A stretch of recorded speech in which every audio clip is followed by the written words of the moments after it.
El 25 de noviembre del 2006, la Policía Federal Preventiva reprimió sin piedad las manifestaciones encabezadas por la Asamblea Popular de los Pueblos de Oaxaca, dejando a su paso desaparecidos, muertos, heridos y cientos de detenciones arbitrarias. La ciudad se encontró en estado de sitio luego de que las movilizaciones sociales, iniciadas el 1 de mayo de ese año, ya no solo fueran nutridas por el sindicato de maestros o dirigentes sociales, sino por el pueblo oaxaqueño, que a una sola voz exigía la destitución del gobernador Ulises Ruiz Ortiz. El pliego petitorio de la APO exigía una transformación profunda y radical de las relaciones gobierno y sociedad, de las instituciones y de la manera de ejercer el poder. Reclamaba un Oaxaca basado en la equidad social y la justicia. En la declaración política de la Asamblea Popular de los Pueblos de Oaxaca se describe el contexto del que surgió la indignación, la protesta, las movilizaciones masivas. Los oaxaqueños y oaxaqueñas que participaron en el movimiento consideraban que al final del sexenio de Vicente Fox, el país se encontraba en una de sus crisis más agudas. En el texto dirigido a los pueblos de México y del mundo se lee: no existe gobernabilidad. La inseguridad es creciente, se ve en la forma impune en la que actúa la delincuencia. El narcotráfico crece con la complicidad del gobierno, el desempleo y la economía informal aumentaron, se incrementó la deuda externa, la corrupción y la pobreza, las clases medias han visto descender sus ingresos, la migración de nuestros paisanos creció como nunca a costa de sus vidas. Hace 17 años la tolerancia de la sociedad oaxaqueña llegó a su límite, y en sus legítimas exigencias descansaba la sazón de su lucha.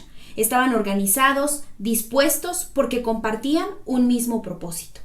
No es de sorprender entonces que en pocos meses conquistaran el espacio público, radiofónico e incluso televisivo. Las amas de casa, los taxistas, los estudiantes, niños, niñas, ricos y pobres expresaban en las calles y en los micrófonos de Radio Plantón, Radio Universidad y de Cor TV su hartazgo, sus denuncias. Las autoridades, rebasadas por sus gobernados, recurrieron con saña a la misma práctica a la que recurren todos los tiranos: la violencia. Sistemáticamente, cada una de sus respuestas estuvo cargada de menosprecio hacia las exigencias del pueblo, de represión y de atropello a los derechos humanos. Sin embargo, el pueblo resistió con sus propios recursos, organizado y digno. Las luchas ganadas, lo conquistado, fue mucho. Las pérdidas también. Murieron inocentes, otros fueron torturados, exiliados, encarcelados, y otros, los más afortunados, cayeron de pie en la primera alternancia de poder que vivió el Estado con la llegada de Gabino Cue Monteagudo al gobierno. Aunque ese momento político, cargado de esperanza, pronto se volvió una enorme decepción. A casi 20 años de ese hito, es urgente hacer un repaso de nuestra historia. Oaxaca actualmente atraviesa una segunda alternancia. El poder reside en un gobierno que se proclama de izquierda. El gobernador Salomón Jara, en 2006, era senador de la República y denunció las violaciones a las garantías individuales de cientos de oaxaqueños que padecieron la represión contra el movimiento social y magisterial. Incluso presentó una demanda penal contra el expresidente Vicente Fox, contra el exgobernador Ulises Ruiz, contra el exsecretario de Seguridad Pública a nivel federal y hoy preso, Genaro García Luna, contra el exprocurador Eduardo Medina Mora y contra Lisbeth Caña Cadeza, exprocuradora estatal, por sus responsabilidades en lo ocurrido en Oaxaca. Pero la memoria es corta y hoy nuestro estado vive un contexto tan similar al del 2006 que es difícil distinguir una diferencia en la narrativa y acciones del gobierno actual con el gobierno de entonces. En marzo pasado, habitantes de Santiago Jiacuí se presentaron en Palacio de Gobierno denunciando el saqueo de los recursos de su municipio por parte del comisionado municipal. Y fueron desalojados por la policía estatal con violencia. Incluso usaron gas lacrimógeno contra ellos. Y los normalistas en sus protestas han corrido con la misma suerte. ¿Dónde quedó el compromiso de ser un gobierno que construye la paz, emanado de la izquierda, de los movimientos sociales y de la lucha del pueblo? Además, en los últimos días ha quedado en jaque la gobernabilidad del Estado.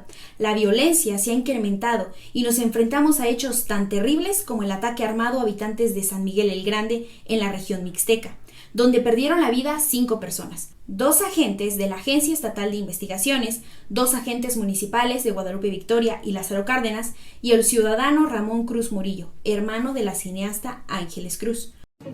Hoy estamos enterrando a mi hermano, a José, nuestro agente, nuestro nuevo agente, a la gente de la colonia Lázaro Cárdenas, a Gabriel, Advertimos de que estábamos en peligro. Señor gobernador, usted nos dijo que íbamos a estar seguros. Y hoy estoy enterrando a mi hermano. Renuncie si no puede con el cargo. Renuncie si no puede garantizar nuestras vidas. Justicia para Guadalupe Victoria. Justicia para San Miguel el Grande. Un conflicto agrario de 50 años mantiene en disputa 7.964 hectáreas de bosques. Los gobiernos neoliberales, como los llama el gobernador, no solucionaron nada. Y es con los personajes centrales de esos gobiernos con quienes hoy Morena establece alianzas. Por ejemplo, la diputada Gaby Pérez, hija de Biel Pérez Magaña, quien fue funcionario en la administración de Ulises Ruiz Ortiz, goza de la amistad del gobernador Salomón Jara. ¿Cuál es la diferencia entre los políticos de antes y los políticos de hoy? El clima social es cada vez más oscuro y difícil, y es casi imposible distinguir diferencia alguna entre un bando y otro. Todos representan lo mismo, sus propios intereses. ¿Habrá otro 2006? Seguramente no. Habrá otra cosa, con otras voces y actores, pero algo va a ocurrir porque la resistencia en Oaxaca es histórica y nace en las entrañas de su pueblo, siempre digno, nunca cobarde.